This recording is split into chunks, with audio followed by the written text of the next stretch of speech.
We are gearing up for the Consumer Electronics Show 2012 in Las Vegas. And I am here with Senior Electronics Editor Jim Wilcox, who is going to tell us all we need to know about what he's looking out for at CES this year. Yeah, one of the things that we're really excited about is that we expect to see a couple of large-sized Oled TVs. And OLED is a new TV technology, and what it really does is combine some of the best attributes of LCD TVs and plasma TVs.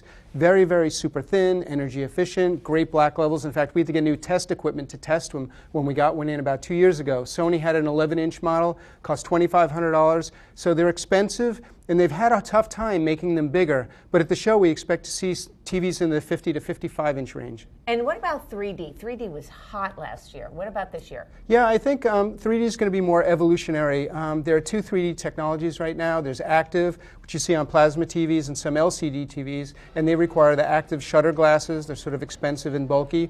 But some LCDs now use a passive technology, and that lets you use inexpensive, lightweight 3D glasses, like the ones you get in a movie theater. So we'll be looking to see whether or not more manufacturers jump on the passive bandwagon. And what about Google TV for CES? Yeah, Google TV, we're hoping to see some new Google TV products. It came out last year, really was a failure. Only Sony was the only manufacturer who made TVs. There were a couple of add-on devices. But this fall, Google updated the software, so it provides a bunch of different things, improvements to the Google platform, one of it being access to the Android market. So we're going to see really whether or not those improvements are enough for some manufacturers to come on board, and we see more Google TVs this year. All right, now I know you had brought along some remote controls. What is hot and new in terms of remote controls? Yeah, we expect to see some interesting things with remotes. Over the past couple of years, we're asking TVs to provide more types of content, and using a conventional remote isn't always the best way to do it. So for example, you're holding a remote here. There's a dual-sided remote. On one side, you have the standard remote control, but on the other, there's a full QWERTY keyboard, which is great for doing searches, finding YouTube videos, things like that. But we think that really the next step is voice control and gesture control. LG has something called the Magic Wand controller, and what it does is it works sort of like a Nintendo Wii, where you can point at the screen and use gestures to control it.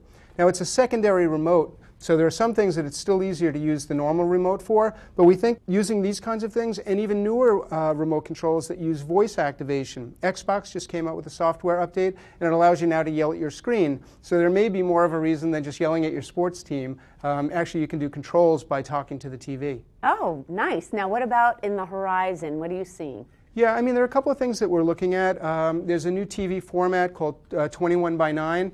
And what it is, it's even wider than the normal 16 by 9 TVs that we're seeing.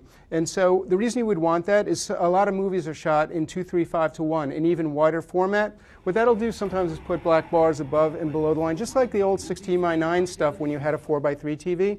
And so we think that this TV may appeal to the real movie fans, but we think it'll be sort of a marginal product for the next couple of years. But we're looking to see if anyone introduces one. All right, thank you so much, Jim. I cannot wait to go to the show with you. And please remember, what happens in Vegas gets reported back to you on consumerreports.org. So check out our coverage of the show. I'm Sue Lacola for Consumer Reports.